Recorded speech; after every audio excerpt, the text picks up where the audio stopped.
Hey guys, it's me, Laboon, and welcome back to the channel. Today we're talking about Persona 5 The Phantom X, otherwise known as P5X. First, I'd like to say that this video is not sponsored in any way, shape, or form. It's funny because any video I see online, especially about this game, has been sponsored by Sega, the company that makes it in the first place, which already makes it a biased review. So today we're talking about it from an actual unbiased perspective. I'm someone that's played both the Persona series, unlike most Persona fans, and I've been playing gacha games since I was 12. I was very addicted to Genshin Impact in 2020. Do not ask. So I think I can talk on the subject better than most people. So here we go. P5X, you play as Wonder, or redhead off-brand Joker, someone trying to help revive the hope of the world or something. I really didn't pay attention. You meet the best mascot character of the Persona 5 series, Lufel, because frick you, Morgana. And he's like, oh, you want to save the world with me? Then as you progress, you meet more people and eventually find the big bad guy named, guess what? It's the Subway Slammer! Oh my gosh, he's probably one of those guys, like on Subway Surfers, that just slams the subways together as you're running around. He doesn't. He just throws people into subways. He's a very mean guy. But he's the best Persona villain ever because we have to beat the sexes out of him. After playing this game for a while, I realized it's got parallel power structure to the OG Persona 5, but it's just not as good. I guess Wonder is the guy that takes care of the smallest important villains, like a Subway Slammer and Dave Ramsey, while Joker actually goes around changing stuff. But it's so odd because the palaces actually do have this weird thing where they have very similar ideas behind them with sports, the baseball and volleyball, compared to the culinary arts and the fine arts. And it's very interesting to see because it is not as well done in P5X. And according to my sister, it's not actually a same universe kind of thing, it's a parallel universe kind of thing. And I'm like, that's so stupid. Is Japan just significantly less cool in P5X? I'm assuming so. But you aren't here for the plot differences. Oh no.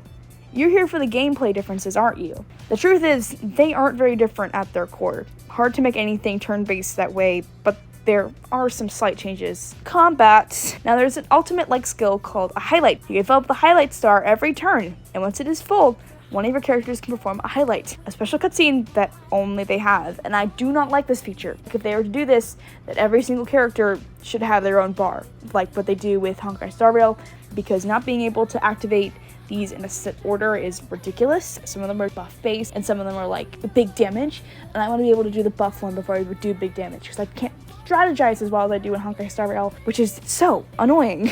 Now, another interesting factor is that the pro tag is always in your party. While that is normal for a Persona game, that's very rare in a gacha game, as they tend to become obsolete or even unplayable. This is a good example with like Genshin Impact because nobody plays with the Traveler except Dendro Traveler maybe if you don't have certain Dendro characters. But compared to like Honkai Star Rail, where the protagonist is almost always viable in some kind of team, because the protagonist is literally never out of my team at this point, it's odd. And also just the fact they kept it for the Persona 5 gacha game is just like, what the heck.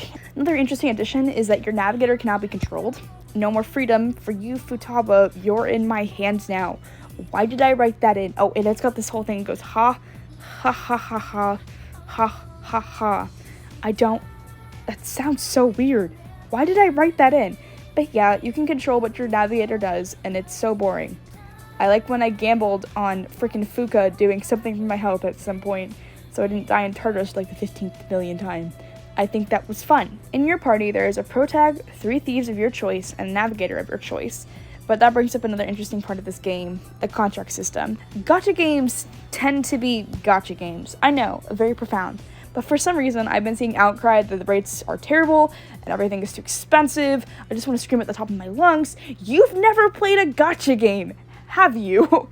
The game is very easy to get a character in if you want them. Heart pity at 80 is crazy low. 150 currency for a single pull is also low. And the weapon banner has separate currency and price for its coins, which is less than contracts. And there are some problems with that, with the weapon banner itself. The fact that I'll get weapon stuff for 5-star weapons, but then I'll get the 5-star weapon and not the character. This happened a lot because I wanted Yusuke at some point. I've always wanted Yusuke. I've been saving up for Yusuke. I didn't get Yusuke. Instead, I got his weapon because I went for the weapon first, because that's what you do in gacha games, because weapons tend to come right before the character, and it just ended up being a whole mess, and I was like, you've got to be kidding me, because the weapon took forever, and Yusuke didn't. He never came home. Well, I wrote all of that full part of the script, before it quit, and if I'm going to be honest, I kind of maxed everything out and got really bored. You can kind of tell that I quit because I was rather negative after some of those points. There was an odd shift in the game where it got to the point where it was grindy. Also started playing combat first, relationships second. I played Persona for the arcana and the relationships that you develop, not for beating up the next guy or level. P5X at its core isn't supposed to be a Persona game, instead it's just a money hole. P5X got my hopes up last year when I saw the gameplay from the Asian servers, and I just see my hopes and dreams shattered. Let's talk some differences, detriments, and benefits of P5X. This is the first major difference that I saw, and I feel like this is the first thing anyone will see, and that is the UI. Oh my goodness. The P5X UI is just terrible. If you don't know what a UI is, it's a user interface, and I'll explain all this to you in a second. Even compared to other gacha games, here is a normal Persona 5 UI. You see here in this normal Persona 5 UI that it's completely, there's no like crazy buttons. It just shows a map on the corner, not much else, and the date, which is always important in a Persona game. That's another thing. There's no date in P5X. There's no deadlines. It's so stupid. Okay, and here's a Project Sekai UI, another popular gacha game. There's like what? 7 buttons, and then just one of those bar buttons that you can choose for other buttons. Like, everything's nice, organized, and the layout looks nice. It's cute, it's fun. And now we get to Honkai Star Rail, and Honkai Star Rail's UI isn't terrible. It's just got like a couple of things, and then you have the phone menu, and you go through there, and you find all this cool stuff. And then we get to the man of the hour, and that would have to be the Persona 5X UI. There are, I'll count for you right now, 1, 2, 3, 4, 5, 6, 7, 8, 9, 10, 11, 12, 13, 14, 15, 16 different buttons in one UI, most of which can be combined. For example, event, anniversary, and news can all be the same portion of the menu. Plans could be put into tasks, or tasks could be put into plans. The goals and contracts things, those are permanent. The shop could be in the menu. The metaverse and city could be in the same area as the map. This doesn't have to be as complicated as it is, but for some reason they had to have 16 different buttons. Now, we're on to detriments of Persona 5 The Phantom X.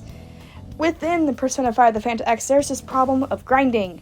Persona 5 in general always has a grinding problem, with you having to go through hours of being in Mamatos in Persona 5, and hours of Tartarus in Persona 3 Portable. The P5X is worse. I have to rank up every character in P5X individually, like a normal gacha game. And HSR, a better gacha game, they establish that the farming system is needed in the beginning, and you get enough resources just from that alone and very little farming to be able to actually upgrade the characters without farming for hours on end. There are ridiculous walls for players right in the middle of an area. I would get to a door after hours of work and I couldn't get anywhere, and I had to go back and grind. I didn't like the fact that I can't play P5X for more than 3 hours without hitting a brick wall. I know it's normal, but it feels contradictory to a normal Persona game experience. Everything in the game has a limit, that you have to wait hours for the limit to reset. Do you not want me playing your game? Number 3, benefits. The benefits of this game can really be put into one word: experience. You may have heard me mention that a lot of people who say that they are Persona fans really don't play any of the games, or have only played one. Persona 5 The Phantom X weirdly gives that opportunity with their odd crossovers. If they were to bring Persona 1 or 2, I believe its value would be immeasurable. For now, all we can do is hope. I didn't cover a lot of problems on purpose. This game is an anomaly and is rather strange for what it prioritizes, but I know people should at least try it. But don't let it define your view of the Persona series. If you're a longtime console guy, you will most likely hate it. But if you're someone who's always had interest in Persona and but can't access it, please give this a try. I want to thank everyone due to my lack of general uploads for still supporting me. School has been hard on me, and I graduate in 5 months, and life has started feeling real. Thank you again for being here, and make sure to go out there and make some great memory. Memory.